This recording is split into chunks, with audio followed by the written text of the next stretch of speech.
नमस्कार। आप सभी का हार्दिक अभिनंदन। आइए पद्म पुराण के स्वर्ग खंड के अगले अध्याय का पाठन आरंभ करते हैं। धर्म तीर्थ आदि की महिमा, यमुना स्नान का महात्म्य, हेमकुंडल वैश्य और उसके पुत्रों की कथा एवं स्वर्ग तथा नरक में ले जाने वाले शुभाशुभ कर्मों का वर्णन। नारद जी कहते हैं, धर्म के ज्ञाता युधिष्ठिर, कुरुक्षेत्र से तीर्थयात्री को परम प्राचीन धर्म तीर्थ में जाना चाहिए, जहां महाभाग धर्म ने उत्तम तपस्या की थी। धर्मशील मनुष्य एकाग्र चित्त हो वहां स्नान करके अपनी 7 पीढ़ियों तक को पवित्र कर देता है। वहां से उत्तम कलाप वन की यात्रा करनी उचित है। उस तीर्थ में एकाग्रता पूर्वक स्नान करके मनुष्य अग्निष्टोम यज्ञ का फल पाता और विष्णु लोक को जाता है। राजन, तत्पश्चात मानव सौगंधिक वन की यात्रा करे। उस वन में प्रवेश करते ही वह सब पापों से मुक्त हो जाता है। उसके बाद नदियों में श्रेष्ठ सरस्वती आती है, जिन्हें प्लक्षा देवी भी कहते हैं। उनमें जहाँ वल्मीक बाम्बी से जल निकला है वहां स्नान करे। फिर देवताओं तथा पितरों का पूजन करके मनुष्य अश्वमेध यज्ञ का फल पाता है। भारत, सुगंधा, शतकुंभा तथा पंच यज्ञ की यात्रा करके मनुष्य स्वर्गलोक में प्रतिष्ठित होता है। तत्पश्चात तीनों लोकों में विख्यात सुवर्ण नामक तीर्थ में जाए। वहां पहुंचकर भगवान शंकर की पूजा करने से मनुष्य अश्वमेध यज्ञ का फल पाता और गणपति पद को प्राप्त होता है। वहां से धूमवंती को प्रस्थान करे। वहां 3 रात निवास करने वाला मनुष्य मनोवांछित कामनाओं को प्राप्त कर लेता है। इसमें तनिक भी संदेह नहीं है। देवी के दक्षिणार्ध भाग में रथावर्त नामक स्थान है। वहां जाकर श्रद्धालु एवं जितेंद्रिय पुरुष महादेव जी की कृपा से परम गति को प्राप्त होता है। तत्पश्चात महागिरी को नमस्कार करके गंगा द्वार हरिद्वार की यात्रा करे तथा वहां एकाग्र चित्त हो कोटि तीर्थ में स्नान करे। ऐसा करने वाला पुरुष पुंडरीक यज्ञ का फल पाता और अपने कुल का भी उद्धार कर देता है। वहां 1 रात निवास करने से सहस्त्र गोदानों का फल मिलता है। सप्तगंग, त्रिगंग और शक्रावर्त नामक तीर्थ में देवता तथा पितरों का विधि पूर्वक तर्पण करने वाला पुरुष पुण्य लोक में प्रतिष्ठित होता है। इसके बाद कनखल में स्नान करके 3 रात तक उपवास करने वाला मनुष्य अश्वमेध यज्ञ का फल पाता है और स्वर्गलोक को जाता है। वहां से ललिता में जो राजा शांतनु का उत्तम तीर्थ है जाना चाहिए। राजन, वहां स्नान करने से मनुष्य की भी कभी दुर्गति नहीं होती। महाराज युधिष्ठिर, तत्पश्चात उत्तम कालिंदी तीर्थ की यात्रा करनी चाहिए। वहां स्नान करने से मनुष्य दुर्गति में नहीं पड़ता। नरश्रेष्ठ, पुष्कर, कुरुक्षेत्र, ब्रह्मावर्त, पृथुदक, अविमुक्त क्षेत्र काशी तथा सुवर्ण नामक तीर्थ में भी जिस फल की प्राप्ति नहीं होती वह यमुना में स्नान करने से मिल जाता है। निष्काम या सकाम भाव से भी जो यमुना जी के जल में गोता लगाता है उसे इस लोक और परलोक में दुख नहीं देखना पड़ता। जैसे कामधेनु और चिंतामणि मनोगत कामनाओं को पूर्ण कर देती है, उसी प्रकार यमुना में किया हुआ स्नान सारे मनोरथों को पूर्ण करता है। सत्य युग में तप, त्रेता में ज्ञान, द्वापर में यज्ञ तथा कलयुग में दान सर्वश्रेष्ठ माने गए हैं, किंतु कलिंद कन्या यमुना सदा ही शुभकारिणी है।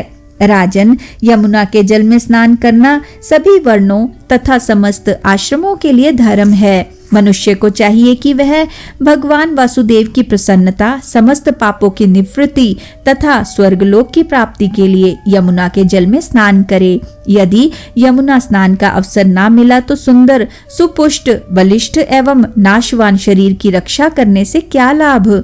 विष्णु भक्ति से रहित ब्राह्मण, विद्वान पुरुषों से रहित श्राद्ध, ब्राह्मण भक्ति से शून्य क्षत्रिय, दुराचार से दूषित कुल, दंभ युक्त धर्म, क्रोध पूर्वक किया हुआ तप, दृढ़ता रहित ज्ञान, प्रमाद पूर्वक किया हुआ शास्त्राध्ययन, पर पुरुष में आसक्ति रखने वाली नारी, मर्द युक्त ब्रह्मचारी, बुझी हुई आग में किया हुआ हवन, कपट पूर्ण भक्ति, जीविका का साधन बनी हुई कन्या, अपने लिए बनाई हुई रसोई, शूद्र सन्यासी का साधा हुआ योग, कृपण का धन, अभ्यास रहित विद्या, विरोध पैदा करने वाला ज्ञान, जीविका के साधन बने हुए तीर्थ और व्रत, असत्य और चुगली से भरी हुई वाणी, 6 कानों में पहुंचा हुआ गुप्त मंत्र, चंचल चित्त से किया हुआ जप, अक्षोत्रिय को दिया हुआ दान, नास्तिक मनुष्य तथा अश्रद्धा पूर्वक किया हुआ समस्त पारलौकिक कर्म, ये सब के सब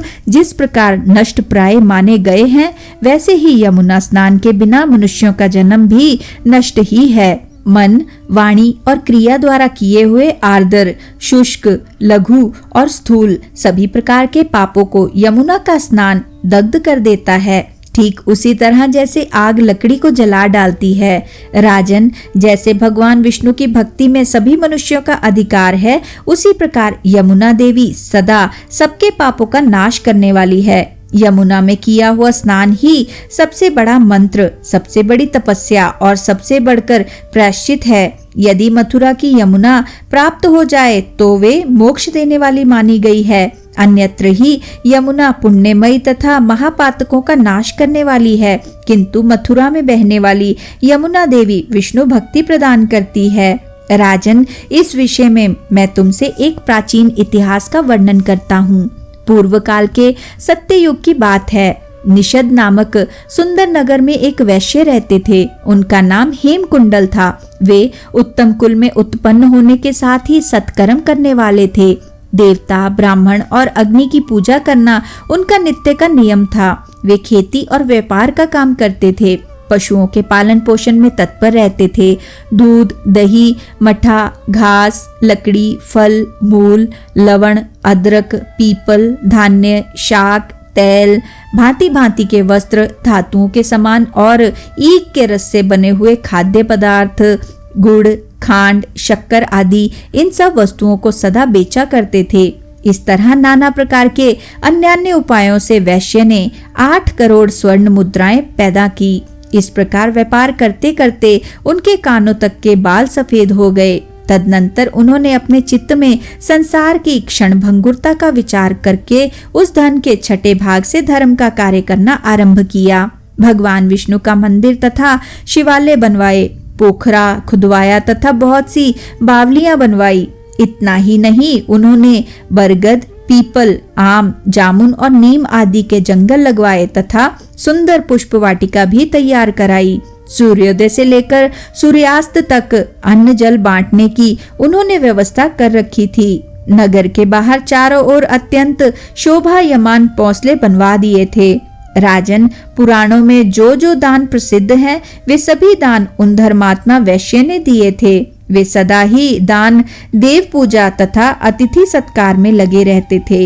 इस प्रकार धर्म कार्य में लगे हुए वैश्य के 2 पुत्र हुए। उनके नाम थे श्री कुंडल और विकुंडल। उन दोनों के सिर पर घर का भार छोड़कर हेमकुंडल तपस्या करने के लिए वन में चले गए। वहां उन्होंने सर्वश्रेष्ठ देवता वरदायक भगवान गोविंद की आराधना में संलग्न हो तपस्या द्वारा अपने शरीर को क्षीण कर डाला तथा निरंतर श्री वासुदेव में मन लगाए रहने के कारण वे वैष्णव धाम को प्राप्त हुए, जहां जाकर मनुष्य को शोक नहीं करना पड़ता। तत्पश्चात उस वैश्य के दोनों पुत्र जब तरुण हुए तो उन्हें बड़ा अभिमान हो गया। वे धन के गर्व से उन्मत्त हो उठे। उनका आचरण बिगड़ गया। वे दुर्व्यसनों में आसक्त हो गए। धर्म कर्मों की ओर उनकी दृष्टि नहीं जाती थी। वे माता की आज्ञा तथा वृद्ध पुरुषों का कहना नहीं मानते थे। दोनों ही दुरात्मा और कुमार्गगामी हो गए। वे अधर्म में ही लगे रहते थे। उन दुष्टों ने पराई स्त्रियों के साथ व्यभिचार आरंभ कर दिया। वे गाने बजाने में मस्त रहते और सैकड़ों वेश्याओं को साथ रखते थे। चिकनी चुपड़ी बातें बनाकर हाँ में हाँ मिलाने वाले चापलूस ही उनके संगी थे। उन्हें मद पीने का चस्का लग गया था। इस प्रकार सदा भोग परायण होकर पिता के धन का नाश करते हुए वे दोनों भाई अपने रमणीय भवन में निवास करते थे। धन का दुरुपयोग करते हुए उन्होंने वेश्याओं, गुंडों, नटों, मल्लों, चारणों तथा बंदरियों को अपना सारा धन लुटा दिया। ऊसर में डाले हुए बीज की भांति सारा धन उन्होंने अपात्रों को ही दिया। सत्पात्र को भी कभी दान नहीं दिया। ब्राह्मण के मुख में अन्न का होम नहीं किया तथा समस्त भूतों का भरण पोषण करने वाले सर्व पाप नाशक भगवान विष्णु की कभी पूजा नहीं की। इस प्रकार उन दोनों का धन थोड़े ही दिनों में समाप्त हो गया। इससे उन्हें बड़ा दुख हुआ। उनके घर में ऐसी कोई भी वस्तु नहीं बची जिससे वे अपना निर्वाह करते। द्रव्य के अभाव में समस्त स्वजनों, बांधवों, सेवकों तथा आश्रितों ने भी उन्हें त्याग दिया। उस नगर में उनकी बड़ी शोचनीय स्थिति हो गई। इसके बाद उन्होंने चोरी करना आरंभ किया। राजा तथा लोगों के भय से डर कर वे अपने नगर से निकल गए और वन में जाकर रहने लगे। अब वे सबको पीड़ा पहुंचाने लगे। इस प्रकार पाप पूर्ण आहार से उनकी जीविका चलने लगी। तदनंतर एक दिन उनमें से एक तो पहाड़ पर गया और दूसरे ने वन में प्रवेश किया। राजन, उन दोनों में जो बड़ा था उसे सिंह ने मार डाला और छोटे को सांप ने डस लिया। उन दोनों महापापियों की एक ही दिन मृत्यु हुई। इसके बाद यमदूत उन्हें पाशों में बांधकर यमपुरी में ले गए। वहां जाकर वे यमराज से बोले, धर्मराज, आपकी आज्ञा से हम इन दोनों मनुष्यों को ले आए हैं। अब आप प्रसन्न होकर अपने इन किंकरों को आज्ञा दीजिए, कौन सा कार्य करें। तब यमराज ने दूतों से कहा, वीरों, एक को तो दुस्सह पीड़ा देने वाले नरक में डाल दो और दूसरे को स्वर्गलोक में, जहां उत्तम उत्तम भोग सुलभ हैं, स्थान दो। यमराज की आज्ञा सुनकर शीघ्रता पूर्वक काम करने वाले दूतों ने वैश्य के ज्येष्ठ पुत्र को भयंकर रौरव नरक में डाल दिया। इसके बाद उनमें से किसी श्रेष्ठ दूत ने दूसरे पुत्र से मधुर वाणी में कहा, विकुंडल, तुम मेरे साथ आओ, मैं तुम्हें स्वर्ग में स्थान देता हूँ। तुम वहाँ अपने पुण्य कर्म द्वारा उपार्जित दिव्य भोगों का उपभोग करो। यह सुनकर विकुंडल के मन में बड़ा हर्ष हुआ। मार्ग में अत्यंत विस्मित होकर उसने दूत से पूछा, दूत प्रवर, मैं आपसे अपने मन का एक संदेह पूछ रहा हूँ। हम दोनों भाइयों का एक ही कुल में जन्म हुआ, हमने कर्म भी एक सा ही किया तथा दुर्मृत्यु भी हमारी एक सी ही हुई। फिर क्या कारण है कि मेरे ही समान कर्म करने वाला मेरा बड़ा भाई नरक में डाला गया और मुझे स्वर्ग की प्राप्ति हुई? आप मेरे इस संशय का निवारण कीजिए। बाल्यकाल से ही मेरा मन पापों में लगा रहा, पुण्य कर्मों में कभी संलग्न नहीं हुआ। यदि आप मेरे किसी पुण्य को जानते हो तो कृपा बतलाइए। देवदूत ने कहा, वैश्यवर, सुनो। हरि मित्र के पुत्र स्वमित्र नामक ब्राह्मण वन में रहते थे। वे वेदों के पारगामी विद्वान थे। यमुना के दक्षिण किनारे उनका पवित्र आश्रम था। उस वन में रहते समय ब्राह्मण देवता के साथ तुम्हारी मित्रता हो गई थी। उन्हीं के संग से तुमने कालिंदी के पवित्र जल में, जो सब पापों को हरने वाला और श्रेष्ठ है, 2 बार माघ स्नान किया है। एक माघ स्नान के पुण्य से तुम सब पापों से मुक्त हो गए और दूसरे के पुण्य से तुम्हें स्वर्ग की प्राप्ति हुई है। इसी पुण्य के प्रभाव से तुम सदा स्वर्ग में रहकर आनंद का अनुभव करो।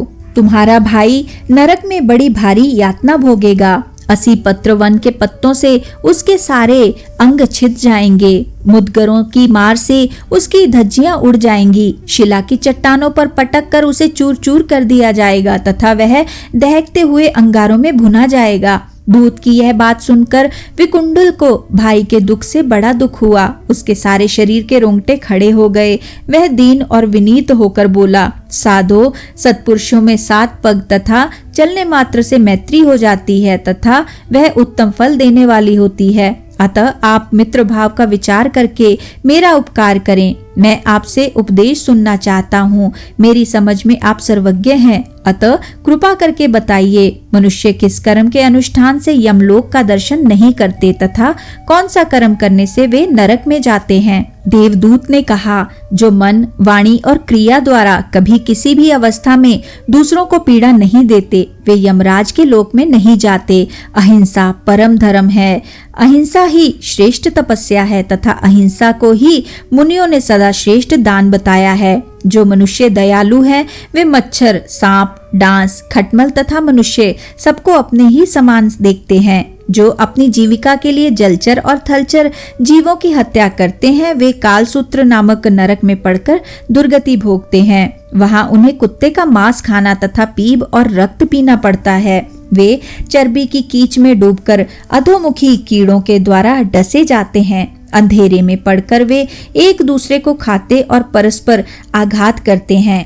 इस अवस्था में भयंकर चित्कार करते हुए वे एक कल्प तक वहां निवास करते हैं। नरक से निकलने पर उन्हें दीर्घ काल तक स्थावर योनि में रहना पड़ता है। उसके बाद वे क्रूर प्राणी सैकड़ों बार तिर्यक योनियों में जन्म लेते हैं और अंत में मनुष्य योनि के भीतर जन्म से अंधे, काने, कुबड़े, पंगु, दरिद्र तथा अंगहीन होकर उत्पन्न होते हैं। इसलिए जो दोनों लोकों में सुख पाना चाहता है, उस धर्मज्ञ पुरुष को उचित है कि इस लोक और परलोक में मन, वाणी तथा क्रिया के द्वारा किसी भी जीव की हिंसा ना करे। प्राणियों की हिंसा करने वाले लोग दोनों लोकों में कहीं भी सुख नहीं पाते। जो किसी जीव की हिंसा नहीं करते, उन्हें कहीं भी भय नहीं होता। जैसे नदियां समुद्र में मिलती हैं, उसी प्रकार समस्त धर्म अहिंसा में लय हो जाते हैं। यह निश्चित बात है। वैश्य प्रवर जिसने इस लोक में संपूर्ण भूतों को अभय दान कर दिया है, उसी ने संपूर्ण तीर्थों में स्नान किया है तथा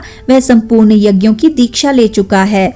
वर्णाश्रम धर्म में स्थित होकर शास्त्रोक्त आज्ञा का पालन करने वाले समस्त जितेंद्रिय मनुष्य सनातन ब्रह्मलोक को प्राप्त होते हैं। जो इष्ट और पूर्त में लगे रहते हैं, पंच यज्ञों का अनुष्ठान किया करते हैं, जिनके मन में सदा दया भरी रहती है, जो विषयों की ओर से निवृत्त, सामर्थ्यशाली, वेदवादी तथा सदा अग्निहोत्र परायण हैं, वे ब्राह्मण स्वर्गगामी होते हैं। शत्रुओं से घिरे होने पर भी जिनके मुख पर कभी दीनता का भाव नहीं आता, जो शूरवीर हैं, जिनकी मृत्यु संग्राम में ही होती है, जो अनाथ स्त्रियों, ब्राह्मणों तथा शरणागतों की रक्षा के लिए अपने प्राणों की बलि दे देते हैं तथा जो पंगु, अंध, बाल, वृद्ध, अनाथ, रोगी तथा दरिद्रों का सदा पालन पोषण करते हैं, वे सदा स्वर्ग में रहकर आनंद भोगते हैं। जो कीचड़ में फंसी हुई गाय तथा रोग से आतुर ब्राह्मण को देखकर उनका उद्धार करते हैं, जो गौओं को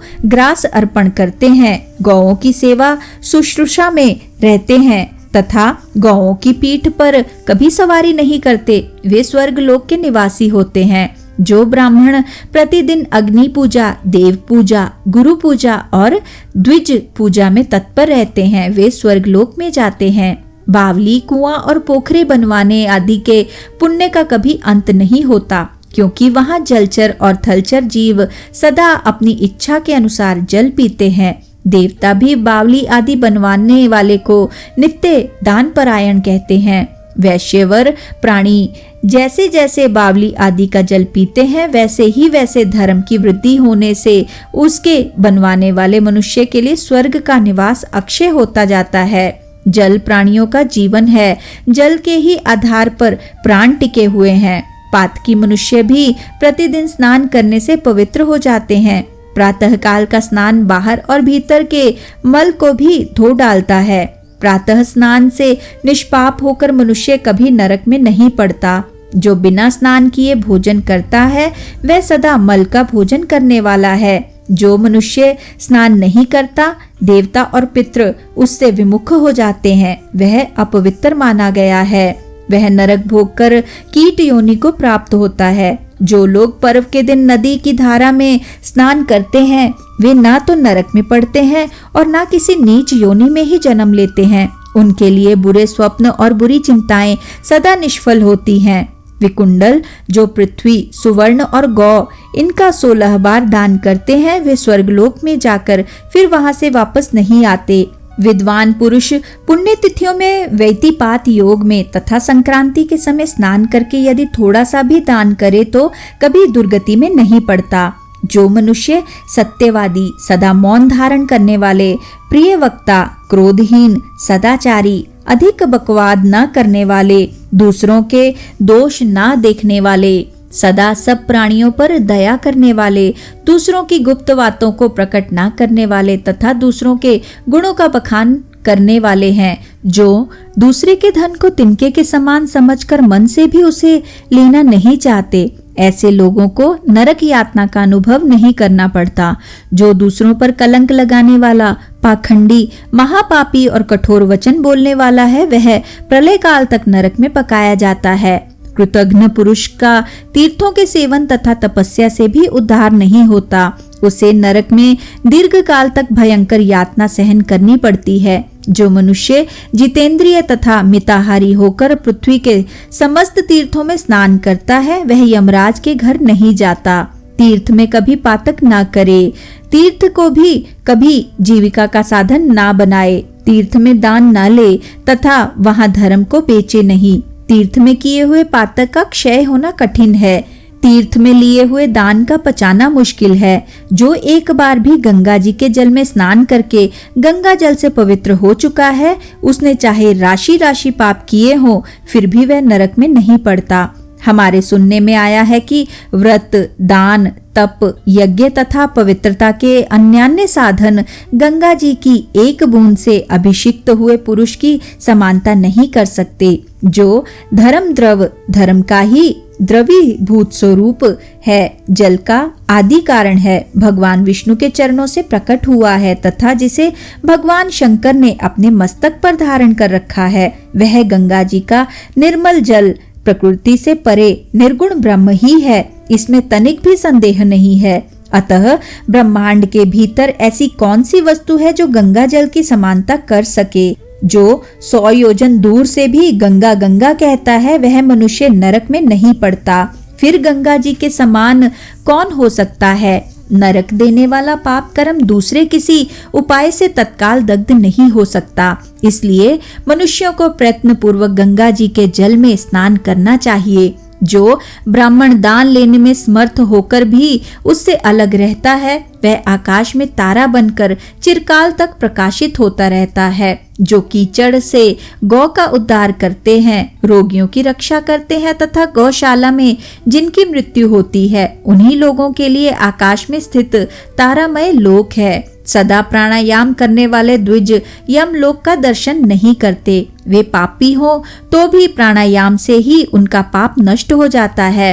वैश्यवर यदि प्रतिदिन 16 प्राणायाम किए जाएं तो वे साक्षात ब्रह्मघाती को भी पवित्र कर देते हैं। जिन जिन तपों का अनुष्ठान किया गया है, जो जो व्रत और नियम कहे गए हैं, वे तथा 1,000 गोदान ये सब एक साथ हो तो भी प्राणायाम अकेला ही इनकी समानता कर सकता है। जो मनुष्य 100 से अधिक वर्षों तक प्रति मास कुश के अग्रभाग से एक बूंद पानी पीकर रहता है, उसकी कठोर तपस्या के बराबर केवल प्राणायाम ही है। प्राणायाम के बल से मनुष्य अपने सारे पातकों को क्षण भर में भस्म कर देता है। जो नर श्रेष्ठ पराई स्त्रियों को माता के समान समझते हैं वे कभी यम यातना में नहीं पड़ते। जो पुरुष मन से भी पराई स्त्रियों का सेवन नहीं करता उसने इस लोक और परलोक के साथ समूची पृथ्वी को धारण कर रखा है।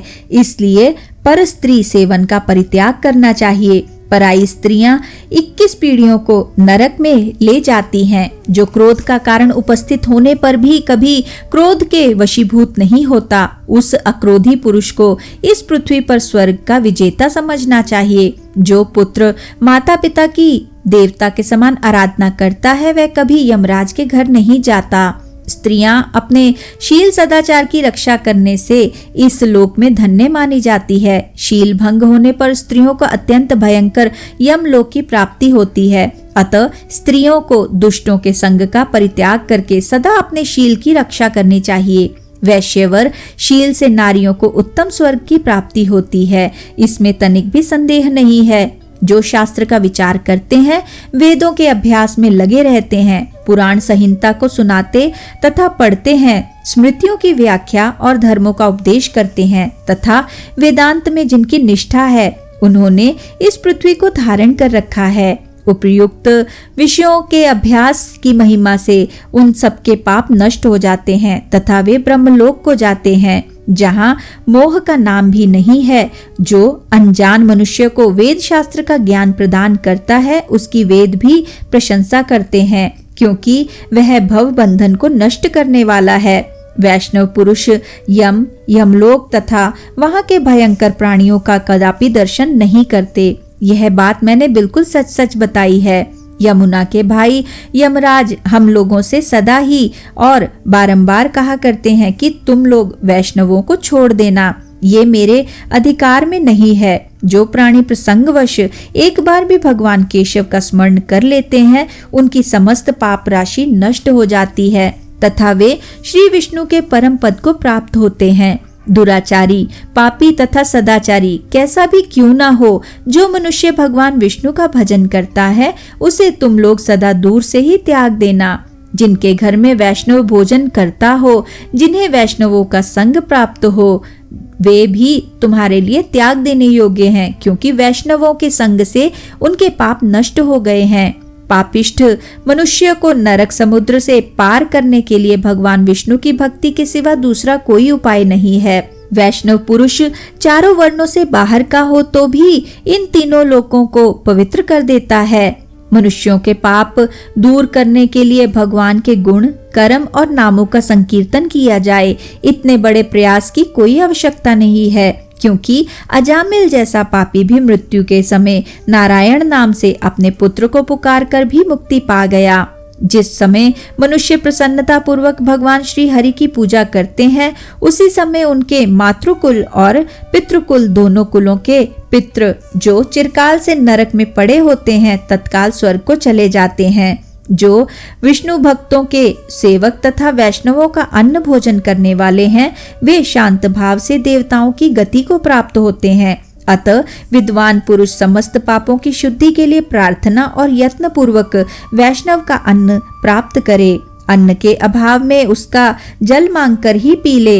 यदि गोविंद इस मंत्र का जाप करते हुए कहीं मृत्यु हो जाए तो हर मरने वाला मनुष्य न तो स्वयं यमराज को देखता है और न हम लोग ही उसकी ओर दृष्टि डालते हैं।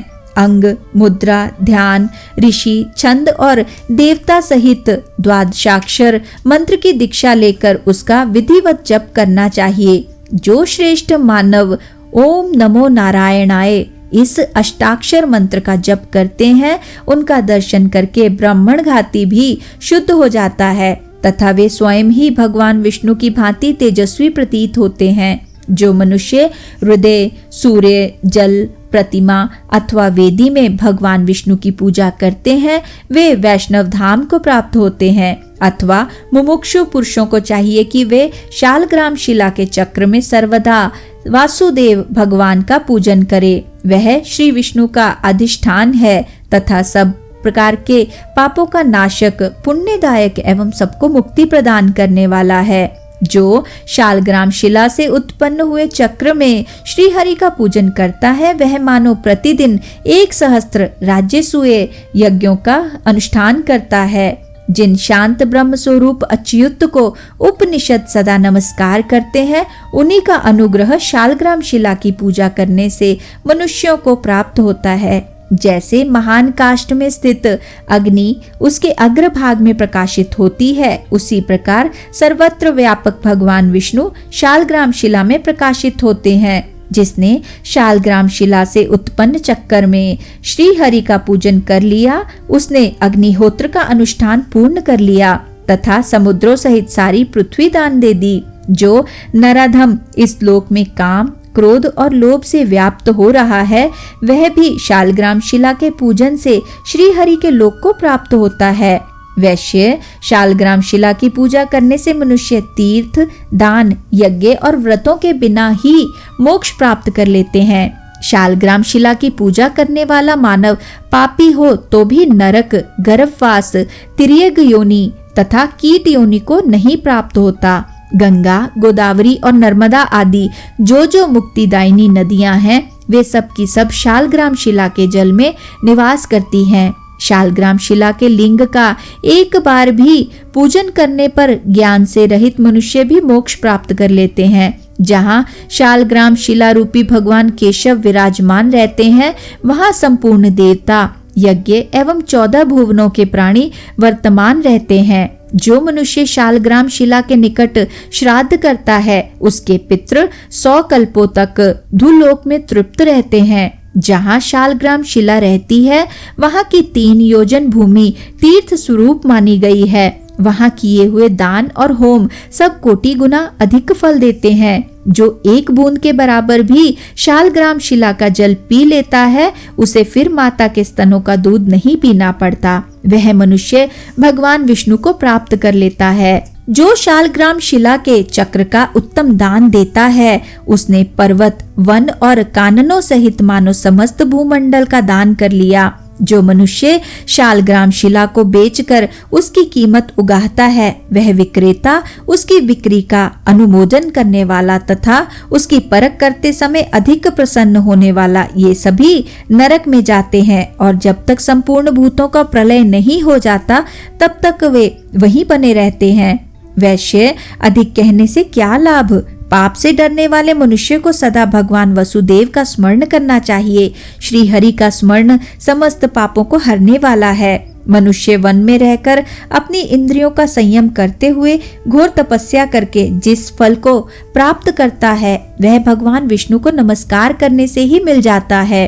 मनुष्य मोह के वशीभूत होकर अनेकों पाप करके भी यदि सर्व पापाहारी श्री हरि के चरणों में मस्तक झुकाता है तो वह नरक में नहीं जाता। भगवान विष्णु के नामों का संकीर्तन करने से मनुष्य भूमंडल के समस्त तीर्थों और पुण्य स्थानों के सेवन का पुण्य प्राप्त कर लेता है।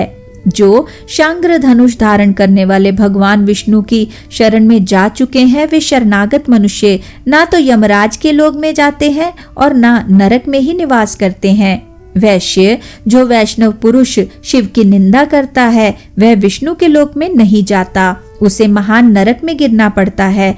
जो मनुष्य प्रसंगवश किसी भी एकादशी को उपवास कर लेता है वह यम यातना में नहीं पड़ता। यह बात हमने महर्षि लोमश के मुख से सुनी है। एकादशी से बढ़कर पावन तीनों लोकों में दूसरा कुछ भी नहीं है। एकादशी और द्वादशी दोनों ही भगवान विष्णु के दिन हैं और समस्त पातकों का नाश करने वाले हैं।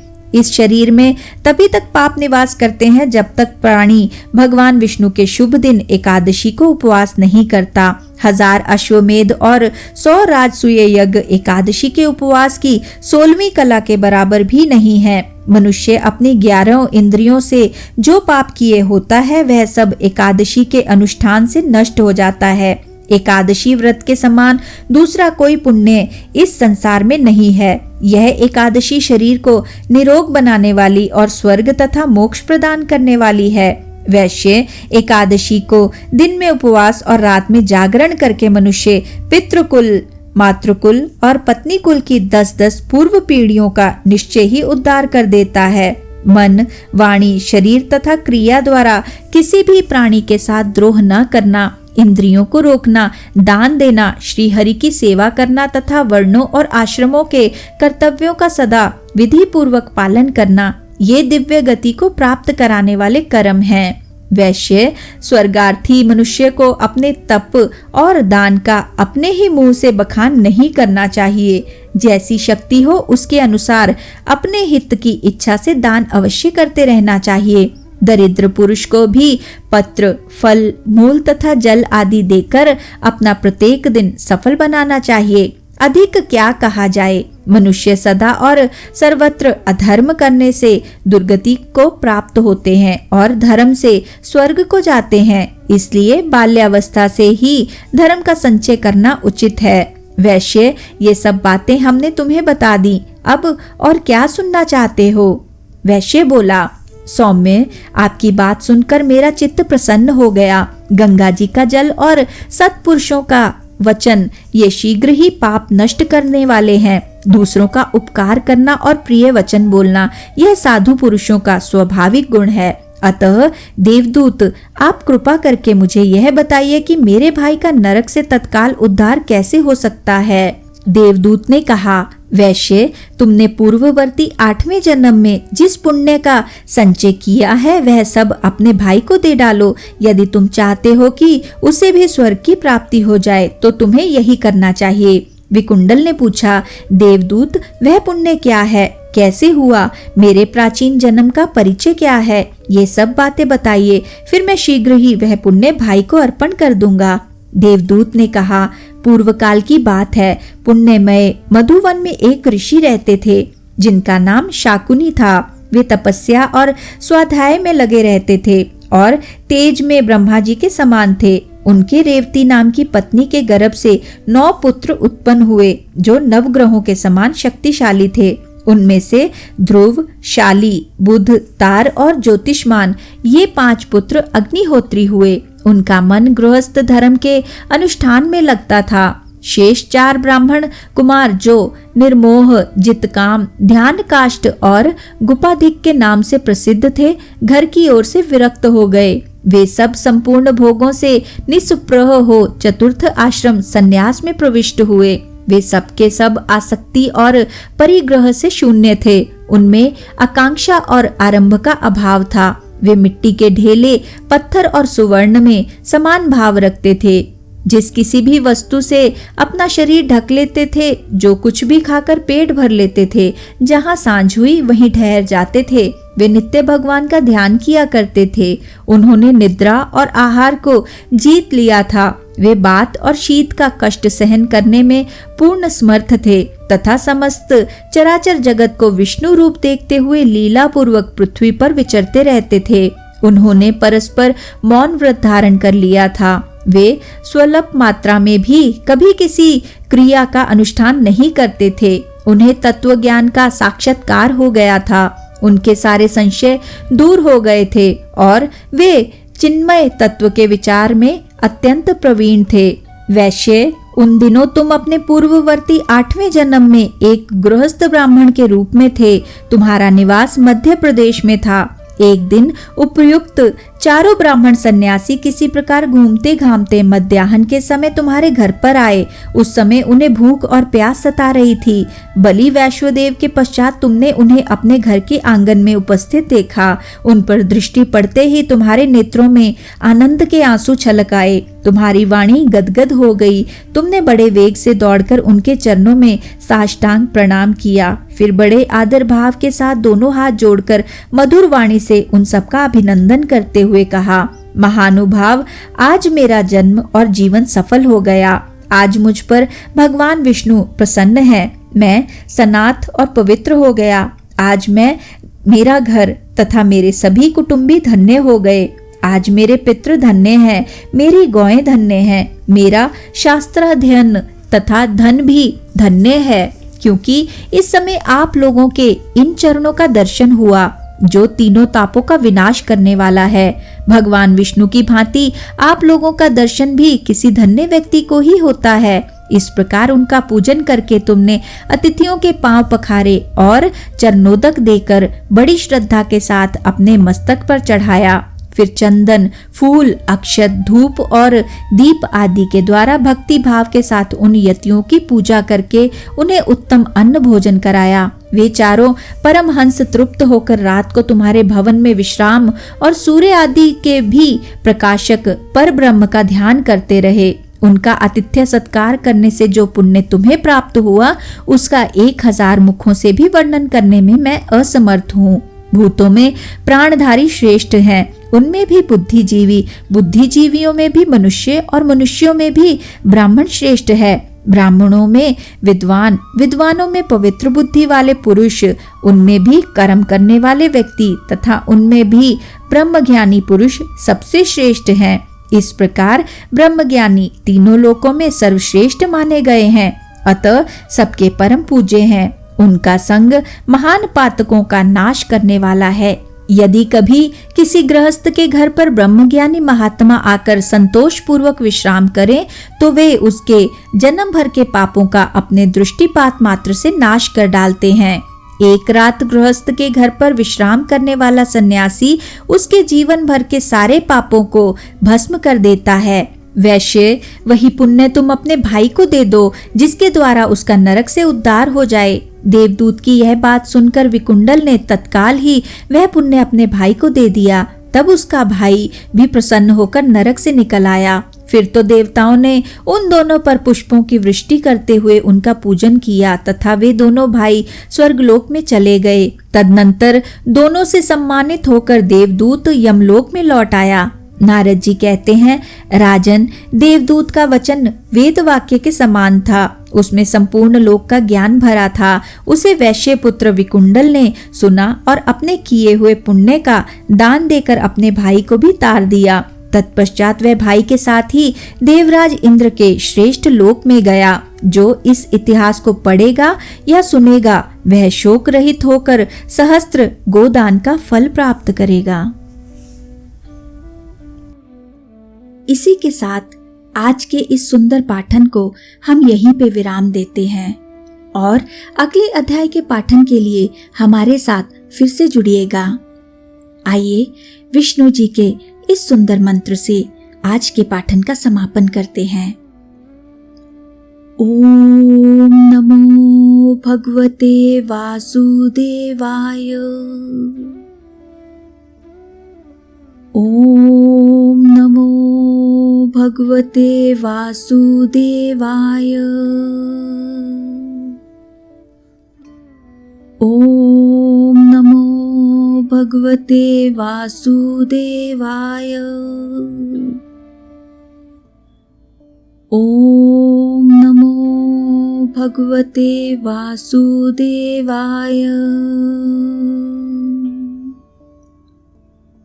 ओम नमो भगवते वासुदेवाय। ओम नमो भगवते वासुदेवाय। ओम नमो भगवते वासुदेवाय। धन्यवाद।